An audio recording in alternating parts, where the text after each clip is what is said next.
I had been working in that company for 13 years, and until a few weeks ago, I thought nothing could really surprise me anymore. I knew all the little quirks of the office, the people who always showed up late, and the ones who lived for being the first at their desks, the managers who cared about results, and the ones who cared about nothing but looking good during meetings. I had survived budget cuts, 2 restructurings, and countless waves of layoffs. But I stayed, because unlike many others, I had a role that nobody else could do. I was the translator and cultural mediator, and for years, I had been the bridge between our company and a group of business partners from Malta. They didn't just need someone who knew the language. They needed someone who understood the nuances, the tiny expressions that didn't exist in English, but could change the entire tone of a negotiation. And that someone was me. I was proud of my work. I believed that even though I wasn't on the stage making big speeches, I was one of the people holding everything together behind the curtain. But then he arrived. Our old CEO retired suddenly, some vague announcement about wanting to spend more time with his grandchildren. Within days, rumors started flying about his replacement. Some people hoped for an internal promotion, someone who at least knew the company and its people. Instead, we got an outsider. His name was Adrian Cole. He walked into the office on his first Monday morning like he had been running the place for years. Expensive suit, slicked back hair, a smile that never reached his eyes. He shook hands too quickly, glanced at people without really looking at them, and then went straight into a welcome speech in the main conference room. "From today," he said, his voice full of false confidence, "we're not just another company in this industry. We're going to be the company." The words were big, but the way he spoke made it sound like a threat instead of inspiration. People glanced at each other, unsure whether to clap or stay silent. I clapped politely, though my stomach twisted. Something about the way he scanned the room made me feel like he wasn't seeing us as people, just as tools he could move around until they broke. It didn't take long for the arrogance to show. On his second day, during a strategy meeting, he confused Malta with Maltanska, a small region in Poland. When someone corrected him, he waved his hand and said, "Details, details. What matters is results." He laughed as though geography was just an annoying trivia question and not the foundation of our international contracts. He called one of my colleagues by the wrong name 3 times in a row. He interrupted people mid-sentence and rolled his eyes when anyone tried to explain something technical. I noticed that instead of listening, he would look at his phone, sometimes even smirking at whatever message he was reading while others spoke. By the end of that first week, the mood in the office had changed. People didn't talk as openly in the kitchen. Laughter disappeared from the corridors. Everyone seemed to sense that trouble was coming. And me? I felt invisible. During one meeting, I tried to explain the importance of preparing carefully for the upcoming negotiations with our Maltese partners. I mentioned how last year, one word mistranslated nearly cost us a contract. Adrian leaned back in his chair, smiled that empty smile, and said, "Mila, we're in the 21st century. Everyone speaks English now. Don't exaggerate your importance." The room went silent. My face burned, but I forced myself to keep calm. 13 years of experience, dismissed with one arrogant comment. That was when I realized, this man didn't just underestimate me. He didn't understand the company at all. And worse, he didn't care to. When Adrian Cole arrived, I thought things couldn't possibly get worse. I was wrong. 2 weeks after he took over as CEO, he introduced the team to someone new. "Everyone, meet Emily," he announced, his arm gesturing like a showman presenting the star of a cheap theater act. "She's joining us as an international communications specialist. Fresh perspective, cutting-edge skills. Exactly what this company needs." Emily walked in with a bright red blazer and the kind of smile that was meant to say, "I already belong here." She couldn't have been more than 27, and yet she carried herself like she had built the entire company herself.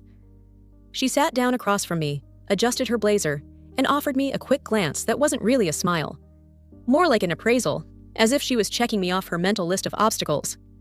"Pleasure to meet you," I said politely, extending my hand. She shook it without warmth. "I've heard a lot about you," she replied, her voice carefully neutral, but with an undertone I couldn't quite place. 13 years here, right? That's impressive." It sounded less like admiration and more like a reminder that I was old furniture. From the first days, Emily made it clear she wasn't here to learn from anyone. She spoke during meetings as if she had already mastered every aspect of the business.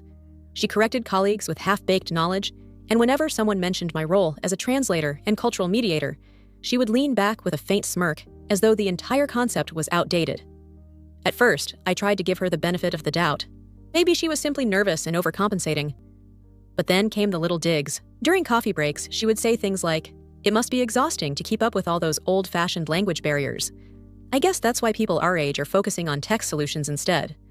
Or, when someone praised me for solving a miscommunication with our Maltese partners, she would remark, "Interesting that they still rely on human translations. Most serious companies are switching to automated systems. More efficient, you know?" It wasn't subtle. She wanted me, and everyone else, to hear that she considered me unnecessary. The final blow came during one of our weekly strategy meetings. Adrian had gathered the department heads and a few specialists, myself included. As usual, he started with grand declarations about efficiency and cost-cutting. Then Emily raised her hand. "Adrian," she began, her voice dripping with confidence, "I've been reviewing our processes, and I think we're wasting a lot of resources. Take translations, for example. Why are we still relying on human mediators when there are sophisticated automated systems that can do the job faster, cheaper, and without human error?" I felt my chest tighten. All eyes shifted to me. "That's not accurate," I said firmly but calmly. "Automated systems are helpful for basic tasks, but they miss cultural nuance. Our partners don't just want literal translations. They want someone who understands context, tone, and diplomacy. That's why they trust us." Emily gave me a pitying look, like I was a child clinging to an old toy. "With respect, Mila, I think you're overestimating your role. AI systems have advanced a lot. It's 2025, not 1995. Maybe personal translators still matter in tiny firms, but for serious business, automation is the future." The silence was sharp. I glanced at Adrian, waiting for him to defend me, or at least acknowledge my years of expertise. Instead, he leaned forward, his eyes gleaming in that cruel way I had come to know. "You know, Emily makes an excellent point," he said slowly. "I've been wondering myself why we're paying a full salary for something an app could handle in seconds." I froze. My ears burned, but I forced myself to speak. "With respect, Adrian, you weren't here last year when one mistranslated phrase nearly cost us a contract worth millions. No software could have prevented that. It required understanding the culture and building trust, things machines cannot replicate." But he cut me off with a laugh. "Mila, don't take it personally. We're modernizing, that's all. You've done decent work here, but the company can't carry dead weight forever. If we can cut costs, we will. Simple as that." The room stayed painfully quiet. No one dared to look at me.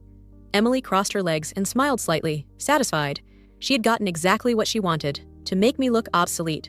Adrian leaned back in his chair, then looked straight at me. "Consider this your notice. Effective immediately, your role is redundant. HR will handle the details. I don't need such garbage in the company." Garbage. That was the word he used. My throat tightened, but I refused to let him see me break. I looked him in the eye and said, "Then I wish you good luck on Wednesday." He frowned. "What's happening Wednesday?" "You'll see," I replied quietly. I gathered my notebook and walked out of the room without looking back. My legs felt heavy, but I kept them moving. Inside, I was shaking. 13 years of loyalty, erased in a single meeting because of a smug newcomer and a CEO too arrogant to understand what he was destroying. I could already imagine what would happen when our Maltese partners arrived on Wednesday. Adrian so confident that his automated systems would handle everything. Emily glowing with pride at her brilliant suggestion. And me, gone, dismissed as useless. They thought they no longer needed me, but Wednesday was coming. When I walked out of that conference room, I made sure to keep my back straight, my head held high, and my steps steady. Inside, I felt like my chest was breaking apart, but I knew one thing. If I showed weakness in front of Adrian and Emily, they would feed on it like vultures. The corridors felt colder than usual, the fluorescent lights buzzing above me as I walked past familiar desks.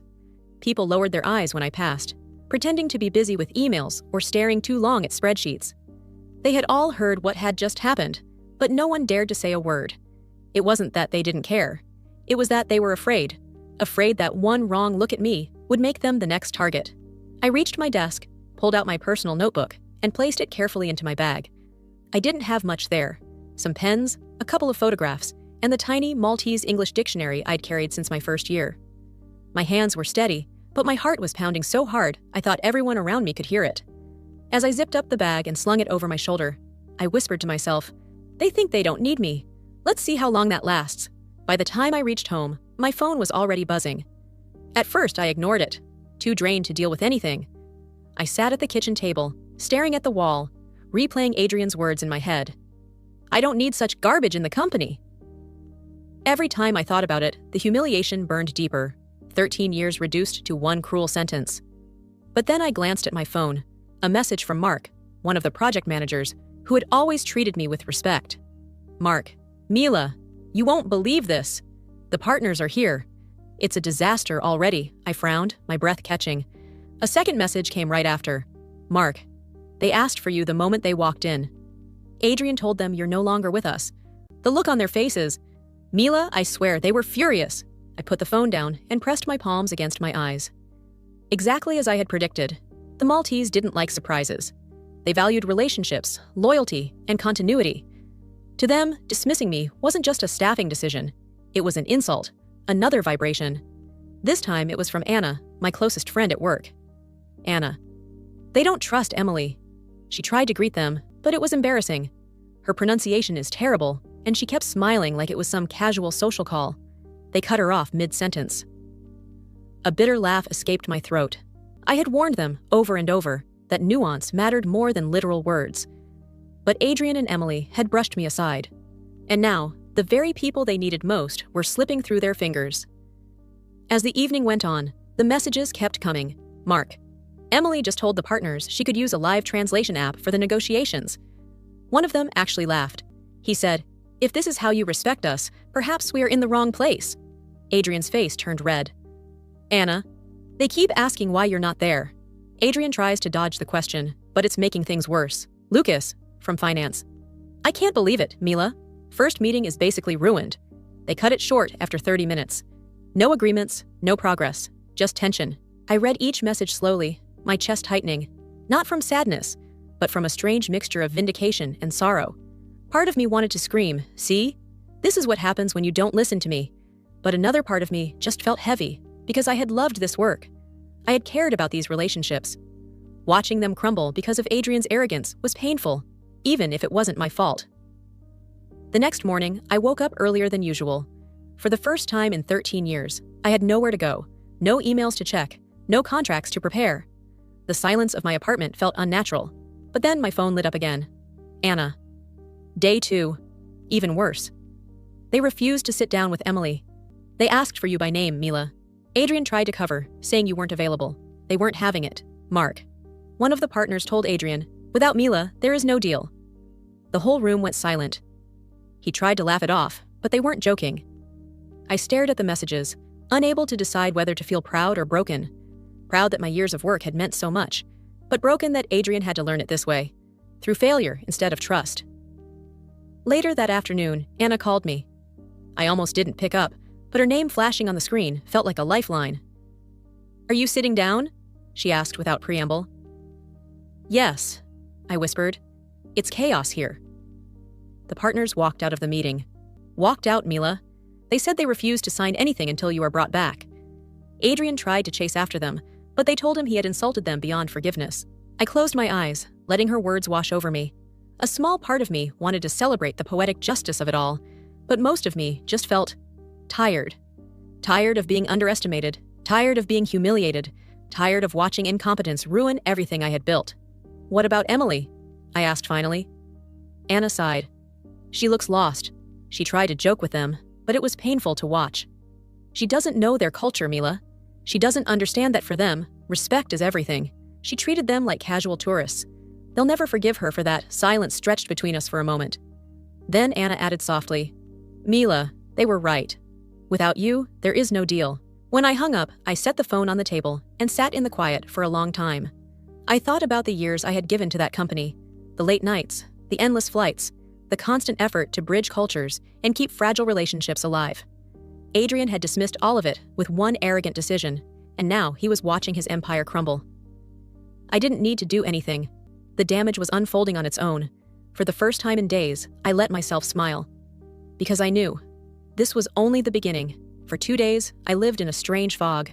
My phone kept buzzing with fragments of chaos from the office, but I tried to keep some distance. I needed to breathe, to recover from the humiliation. But every time I closed my eyes, I saw Adrian's smug face as he dismissed me, and Emily's satisfied smile when she thought she had replaced me. On the third morning, I woke up to a message from Anna. Anna, looks like they signed something. Adrian is celebrating. Emily's acting like a star. Everyone is pretending the crisis is over. My stomach twisted. Signed something, I thought. It was impossible. The Maltese had been furious. They had demanded me back. How could they have agreed to a deal without me? Another message came shortly after, this time from Lucas in finance. Lucas, management just announced the contract is finalized. They're opening champagne. But honestly, Mila, the whole thing feels rushed. Too rushed, I put the phone down and stared at the ceiling. A wave of sadness washed over me. For 13 years, I had poured myself into protecting that partnership, carefully balancing respect, culture, and trust. And now, they had signed a piece of paper without me, as though I had never existed. I wanted to believe it would all collapse immediately, but a darker thought crept in. What if it doesn't? What if they really can replace me? The idea cut deeper than any insult Adrian had thrown at me. For a few days, the office buzzed with forced optimism. Photos circulated on the internal channels. Adrian shaking hands with the Maltese delegation, Emily standing nearby with her red blazer and fake smile, holding a pen as though she had personally written the agreement. I scrolled through the pictures slowly, my throat tight. They looked triumphant. My former colleagues left little comments underneath, great success, and future looks bright.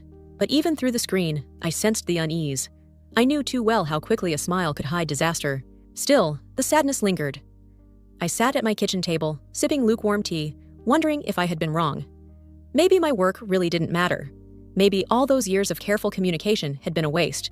But then, a week later, Lucas called me. "Mila," he said, his voice tense. "You need to hear this." "What is it?" He hesitated. "The contract. It's a mess. A complete disaster." My heart skipped.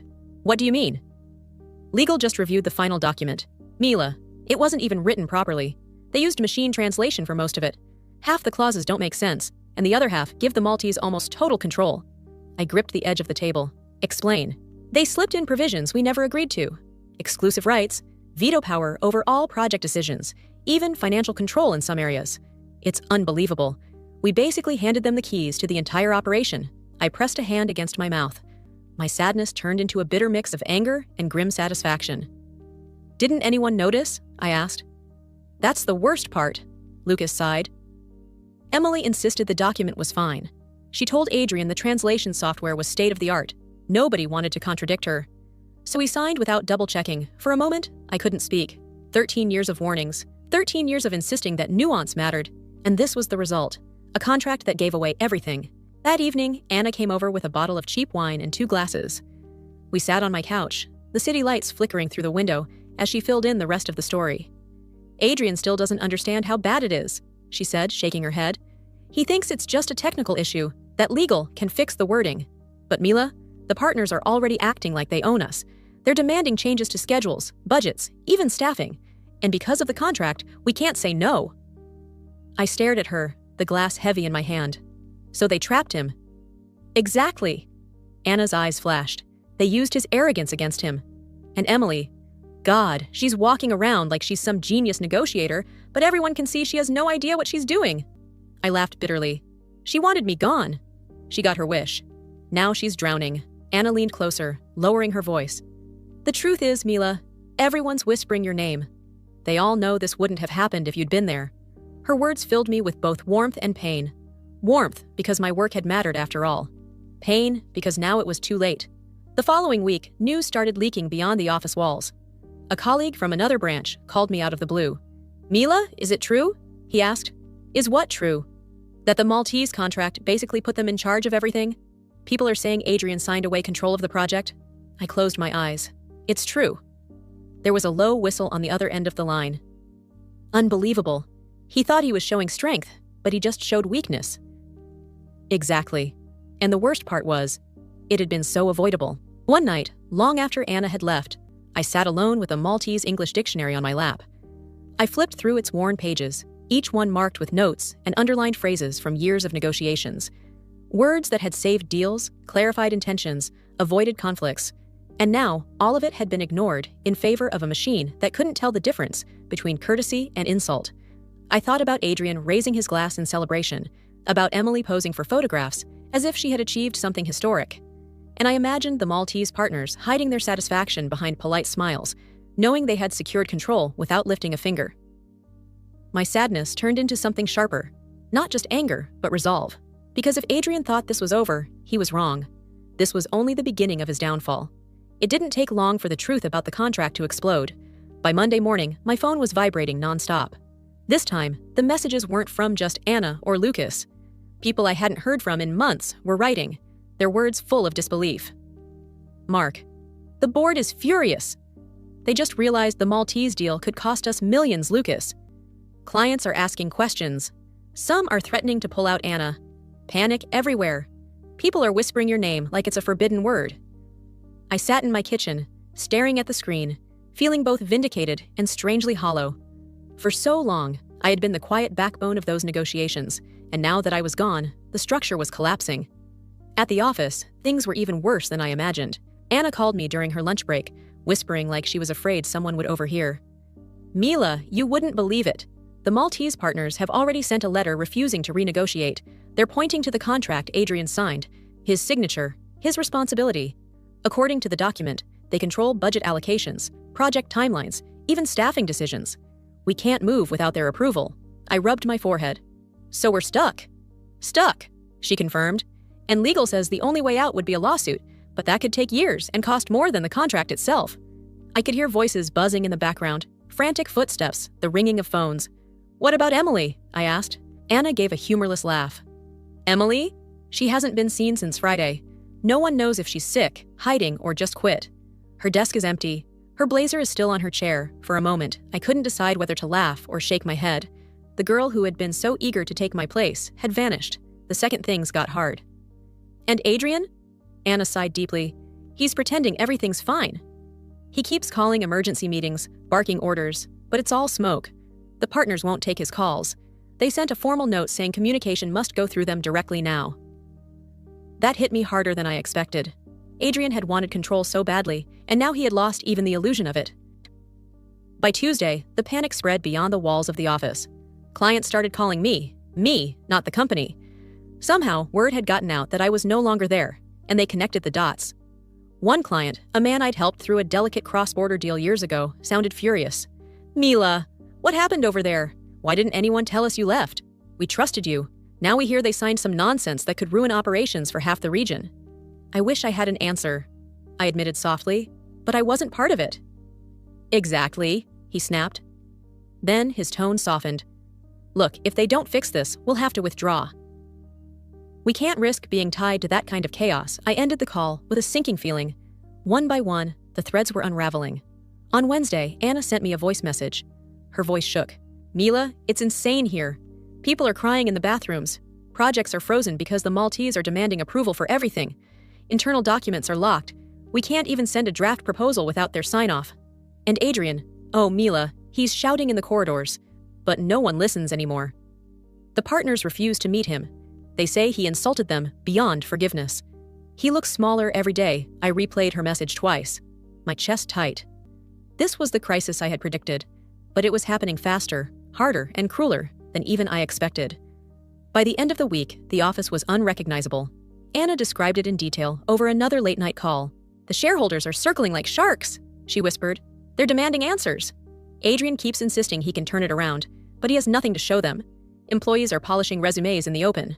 No one believes in him anymore." "And Emily?" I asked. "She hasn't come back. It's like she vanished into thin air. HR won't say a word. Some people think Adrian pushed her out quietly to cover his tracks. Others say she ran before the storm hit. Either way, she's gone for a moment." We both stayed silent, letting that sink in. Finally, Anna added, "Mila, it feels like the company is bleeding out, and the one person who could stop it, well, you know who that is." Her words sat heavy on my chest. On Friday, I saw the first headline online. "Contract error puts, company name at risk. Maltese partners gain control." The article was brutal, quoting anonymous insiders who admitted the deal had been prepared using automatic translation tools. Adrian's photo was splashed across the page, his smile suddenly looking foolish, even desperate. The comments underneath were worse. Investors speculating about collapse, former employees laughing bitterly, outsiders calling it the biggest blunder of the year. I scrolled through slowly, my emotions a tangled knot. There was pain, of course there was, but also something like grim justice. Because now the whole world could see what I had seen from the beginning. Adrian's arrogance wasn't strength. It was weakness dressed in an expensive suit. That evening, Anna sent me one last message. They tried to hold a video call with the Maltese this afternoon. Adrian begged them to reconsider, to adjust the language of the contract. They refused. They said, "We have what we need. If you don't like it, see us in court." Then they hung up. I sat in silence after reading it. For 13 years, I had worked to build trust with those partners, brick by brick. Adrian destroyed it in less than 2 weeks. And now, he was standing in the ruins, with no one left to listen.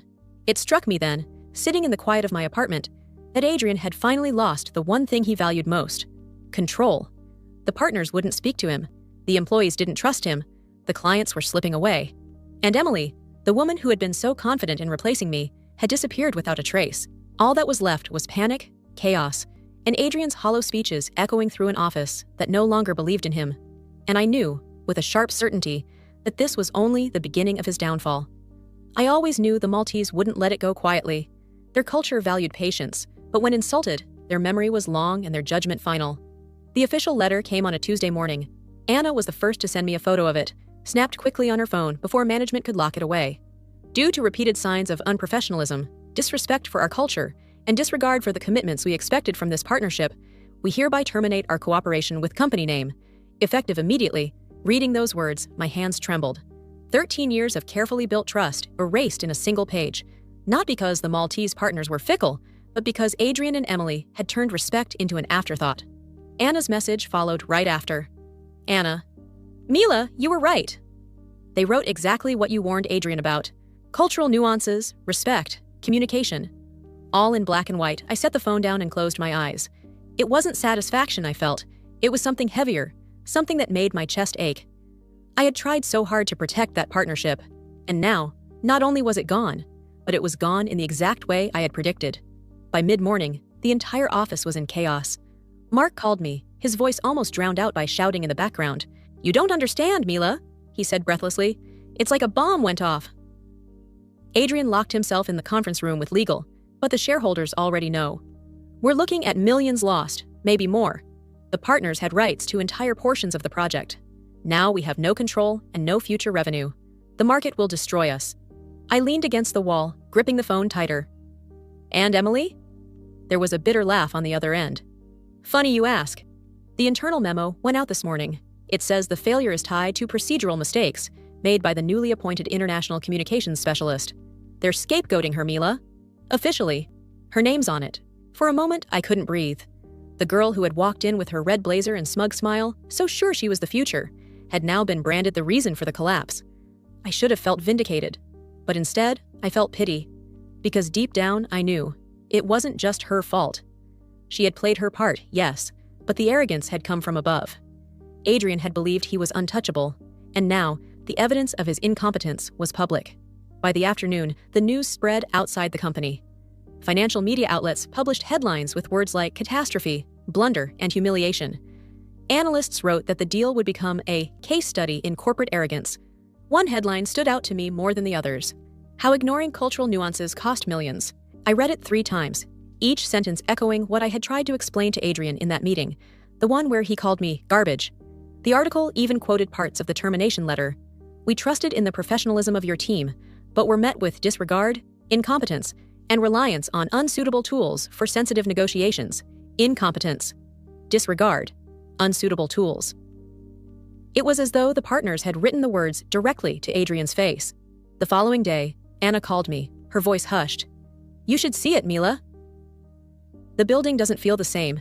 It's not an office anymore. It's a battlefield. Departments are pointing fingers at each other. Finance blames legal. Legal blames communications. Communications blames Adrian. No one trusts anyone. And the worst part? Clients are already pulling out. They don't want to be next." "Have the shareholders said anything?" I asked. "They're circling like vultures," she whispered. "Everyone knows Adrian's days are numbered. He looks different, Mila. Smaller. He walks down the corridor, and people don't even greet him. They just look at him like he's already gone." Her words painted a picture so vivid I almost saw it. Adrian, the man who once strutted through the building with fake confidence, now reduced to a shadow, stripped of authority, drowning in his own mistakes. Later that week, Lucas sent me a confidential screenshot from an internal report. At the very top, in bold letters, it read, "Primary cause of contract failure, replacement of experienced cultural mediator with automated tools." Below that, the conclusion was clear. Lack of respect for established communication practices resulted in offense to partners and irreversible loss of trust. I stared at those lines for a long time, my throat tightening. This was the proof I had never wanted but always feared, that without me, the company was doomed to fail. And now, the very documents inside their system admitted it. The collapse was quick. By Friday, 3 major clients had withdrawn. Investors were openly questioning whether the company could survive the quarter. Employees flooded LinkedIn with updates about seeking new opportunities. Anna's messages grew darker every day. "Anna, we had an emergency town hall today." Adrian kept repeating, we'll rebuild," but no one believes him. People were shaking their heads. Some just walked out before he finished Anna. HR is swamped. Resignations everywhere. Some departments can't function anymore. Anna. It feels like the end, Mila.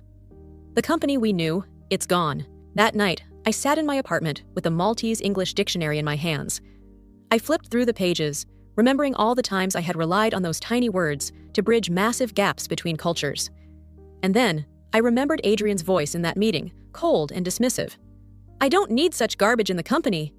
I traced my finger along the spine of the book and whispered to myself, "This garbage kept you alive for 13 years. Without it, you're nothing." For the first time since I'd been fired, I felt something close to peace, because I knew, without a doubt, that I had been right. And Adrian? Adrian was finally facing the truth that had always been waiting for him. Arrogance doesn't build trust, it destroys it. And now, his empire of arrogance was crumbling, one piece at a time.